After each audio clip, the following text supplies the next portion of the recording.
Le rallye lecture J'aime lire Max met à votre disposition 6 pages de pistes d'exploitation. À vous de piocher chaque mois dans celle-ci pour proposer différentes entrées en lecture à vos élèves. Sans ouvrir la revue, vous pouvez déjà analyser avec eux la couverture, la 4e de couverture et trouver les différents repères de votre magazine. Genre, auteur, titre, illustrateur. Après ouverture et lecture de votre J'aime lire Max, vous pourrez alors aborder ces différentes rubriques. La bande dessinée pour la chronologie, mais aussi la créativité en imaginant une case supplémentaire. Les délires du mois pour observer la construction d'une charade, travailler la phonologie des mots, distinguer combles, blagues et devinettes et devenir expert en jeu de mots. Les zinzins 100% vrais seront eux exploités pour une recherche sur les villes et pays, sans oublier le traitement de l'information sur Internet. Enfin, la maxi-question qui est une source idéale pour travailler l'argumentation orale. Votre J'aime lire Max vous permettra également d'entrer dans le roman, dans un premier temps par anticipation, sans entrer dans la lecture, puis dans un deuxième temps, après la lecture, avec plus de 10 activités qui vous sont proposées. Le résumé, par exemple, sera approché de manière moins classique. Vous pouvez en rédiger quelques versions à proposer à vos élèves, à eux de choisir celui qui est le plus fidèle au texte et justifier leur choix. Une autre alternative serait de créer une bande dessinée collective à partir du roman avec la création de planches par chapitre. Enfin, l'identification des repères amènera vos élèves au schéma narratif et les aidera à structurer leur roman.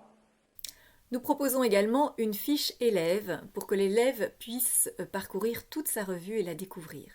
Dans un premier temps, on va travailler uniquement sur base de la couverture. Vous pourrez compléter la carte d'identité du numéro, mais aussi imaginer l'histoire à partir de l'illustration de la couverture et aussi anticiper ses émotions par rapport toujours à cette couverture. Dans un deuxième temps, on va ouvrir la revue et lire le roman. À ce moment-là, l'élève va pouvoir confronter l'émotion qu'il ressent réellement à la lecture par rapport à ce qu'il avait anticipé.